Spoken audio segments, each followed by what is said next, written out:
Don't just go out and say, I'm going to get better at running and just start running. Yes, if you've never ran before, probably a good place to start is to go out on a run. But if you want some structure to what you're doing, this is going to help you see improvements at a more optimal rate. So you're actually excited about the progress versus getting frustrated at some point along the way. Welcome to the Hidden Summit Podcast. My name is Kevin Valance and I will be your host. On this podcast, we're going to talk about fitness, nutrition, lifestyle, and everything in between. If you find anything valuable in this episode, the only thing I'm ever going to ask you to do is subscribe so you can keep coming back and elevate your life to become better every single day. What's going on, everybody? Welcome back. Happy Monday. My name is Kevin, and I am excited to share with you how I improved my mile time by 1 minute, only running 2 days a week. Yes, I do not consider myself a runner. I do enjoy running, and I enjoy running because of the improvements that it brings to my overall fitness. When I went into this training program, it wasn't that I wanted to run a half marathon or a marathon. It wasn't even that I wanted to improve my mile time, but I wanted to improve my capacity in the other areas of my fitness because the training I was doing at the time was so demanding on my energy systems, being able to use my lungs and push this conditioning more. I wanted to be able to take this running modality and bring it over to other forms of fitness, whether it be weightlifting, gymnastics, or anything in between. I want you to know that whether you're looking to improve your mile time, it can be done. I did this in 12 weeks and I improved my mile time by over a minute. My overall fitness improved. I did not lose any strength. Aesthetically, I looked better and I looked leaner and I just felt better overall. Now, if you're interested in learning about this, stay around. I'm going to give you a couple different examples on how we do this twice a week, how we go over different types of zone running, and how we don't have to overthink running, but we do need to think about it a little bit because if you're not seeing improvements and you're just running the same paces time and time again, that's going to lead to being frustrated, and I don't want you to be frustrated. I want you to enjoy your fitness. Everything that we do on this podcast is helping you to improve your life, body and mind through fitness, nutrition, and lifestyle. And I want to make sure that you take something with you today and move forward. And if you stick around to the end, I'm going to share a link so you can actually download the same program that I used and improve your running just the same. First things first, what not to do, okay? What not to do. Don't just go out there and do whatever you want because that is working out and it's not training. When we're training, we're following a specific protocol based on scientific principles to help you see improvements week over week. I call this progress over time. I spoke about this in weightlifting the other day, called it progressive overload. We want to have a place where we are and a place where we want to be. And what we're doing is bridging the gap by doing little things every single day to get there. Okay, so don't just go out and say, I'm going to get better at running and just start running. Yes, if you've never ran before, probably a good place to start is to go out on a run. But if you want some structure to what you're doing, this is going to help you see improvements at a more optimal rate. So you're actually excited about the progress versus getting frustrated at some point along the way. Okay, now most people are going to try and go run faster and faster. Trust me, I've done that before because it makes sense in our heads. If we want to see improvements to get faster, shouldn't we try and run faster for longer, time and time again? And perhaps you'll be able to do that, which is super exciting. Now, the other side of that is slower. We want to go slower to go faster. Yes, we want to go slower to go faster. And I'll explain how that works with the body in a moment. The next thing I want to go over is zone training. So heart rate zones, there are 5 of them. Zone 1, 2, 3, 4, and 5. And as we go through the different zones, one, you're going to be using different energy systems based on the rate or the length, the duration of that zone you're in. But typically the zones have to do with how old we are, what our max heart rate is, right? What we use as a baseline to find the zones we want is 180 minus your age is typically zone 2, and this is a great fat burning zone. When we are in zone 2, we are going to be going for longer distances, and in this zone, we want to be focusing on our heart rate. So we're not focusing on the run as much as our breath. When we focus on our breath, we're able to make our heart rate stay in a place where we're able to stay in that zone longer. So in my case, improving athletic performance, it wasn't about the time I was running or the speed that I was running at. But if I could keep my heart rate lower for longer when things get more challenging, then I'll be able to perform the workouts I want to perform better. This just so happened to carry over to running, so I saw an improvement of over a minute on my mile time. Okay, zone 3 is somewhere in the middle. Zone 4 gets a little higher, and zone 5 we're almost at max heart rate. We're redlining, and we're not going to be there for very long. So we want to touch on that in our training once a week, I would say, just like in my opinion. But for this training program, we're going to be focusing more on like low zone 4 and zone 2. So when we're running, how many times a week do you think you need to run to see improvements in your running? If you have 0, start with 1, and you'll see run once a week, you're going to see improvements in your running.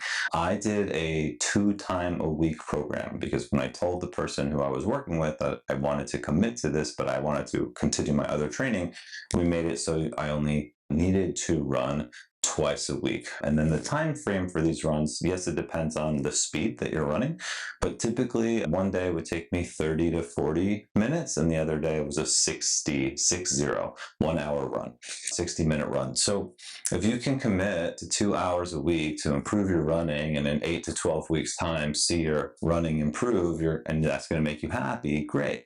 Now, this is something that I haven't done in a while, and I brought it back up in my mind last night because yesterday I went on a 5K run and it felt okay, right? So as I'm seeing strength improvements and aesthetic improvements, I want to keep my performance in a place where I feel confident about it.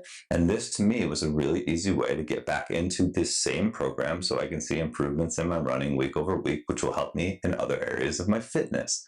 If you're interested in this, stick around. I'm going to break down how this works so you can then download the program and use it to the best of your ability. But like always, if you have any questions, you could subscribe and comment below, or you can email me at Cavan, C-A-V-A-N, at hiddensummitgroup.com, and I'll answer you personally so we can talk through it, even get on a call and go over it so we can set you up for success. Okay, fast or slow. So we're going to go fast one day and slow one day. And I say fast as relative to the slow day because we want to push the pace at one point and we want to work on our heart rate on another point. So those two zones are the zone 2 and, right, like I said, zone 3, high zone 3, low zone 4. And typically it's going to be 155 to 165 beats per minute. For me, again, your numbers may vary based on your age and your ability. But if you have a heart rate monitor like a Whoop, a Garmin, a Polar Watch, it's going to be a great thing to use for this type of training so you can monitor your heart rate, because as much as we are focusing on the running itself, we are focusing on our heart rate to improve not just the running, but all areas of our fitness. Okay, so day 1 is typically going to be the fast day, the faster day. And this is what we call threshold pace. So the easiest way to think on our threshold pace is about 75% of our max mile time. So yes, we will test your mile time in the beginning and you'll test your mile time at the end. That's how we can see these improvements. That's how I saw these improvements. And I want to make sure that you understand that your starting point is your starting point. So leave your ego at the door and stay humble because it's going to improve when you stick to this plan. When it comes to our threshold pace, what we're going to be doing is taking that heart rate, right? That's that rate, about 75% of our mile time, and we're going to run in intervals, right, that increase week over week. So if you're running, the first week would be 5 minutes on at your threshold pace, right? So 1.15 like times more or less of your mile time, rest or walk for 3 minutes, and then repeat that for 3 rounds. And that would be the day, right? You do a warm up, you do a cool down, you do your stretching, and you do that to focus on keeping your heart rate at 165 beats per minute max, 155 to 165 for 5 minutes, rest. So your heart rate comes back down. You do it again, maintain, come back down, and then you do it again, maintain and come back down. The next week we would increase the time that we're at that 155 to 165. So for 3 more sets, we'd go for 6 minutes, and then 7 minutes the week after, and then maybe even 8 minutes the week after. I'm not going to ruin the whole program for you. I want you to try it. Okay. This is going to make sure that we can maintain that higher end of our heart rate without blowing up and having what's called this lactic build up in our body, right? So when we talk about lactate, right, what we're thinking of, imagine if we have this sand pail, right? I want to fill that pail with water. So I can just pour in water nice and gently and it'll go in slowly. This is what we're feeling really good.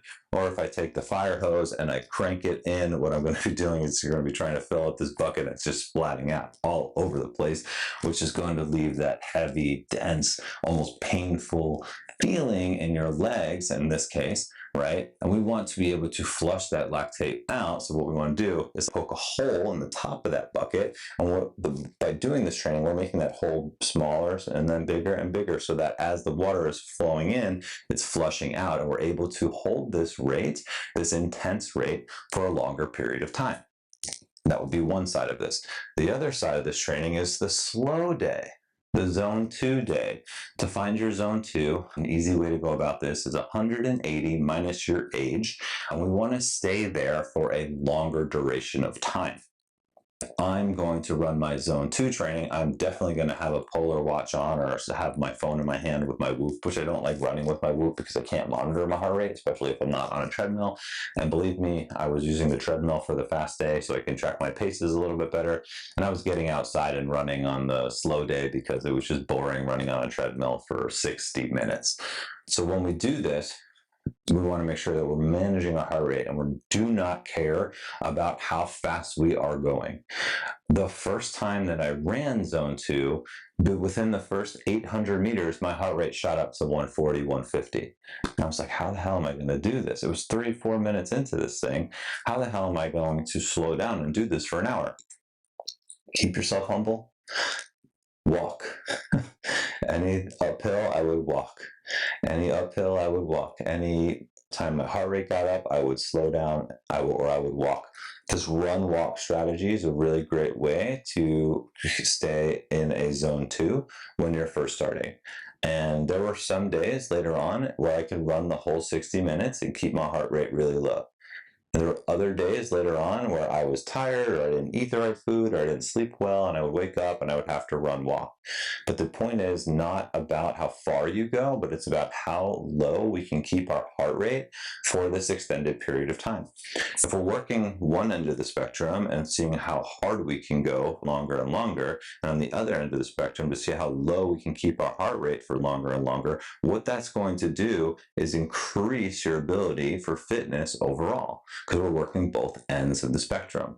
So we have to go fast to go faster longer, and we have to keep our heart rate low for a longer period of time so we can keep this heart rate lower as it gets more intense over here. It's a balance and a scale. We can't just go all in on speed. We can't just go all in on slow if you're looking to improve your overall aerobic capacity. That's what we call it, okay?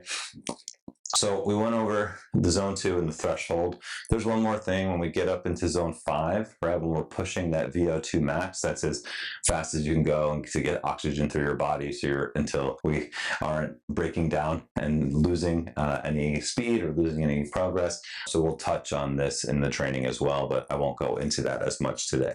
So I just want to remind you, like my first mile time was roughly 6:35. I don't remember the exact original mile time. I'd have to look it up.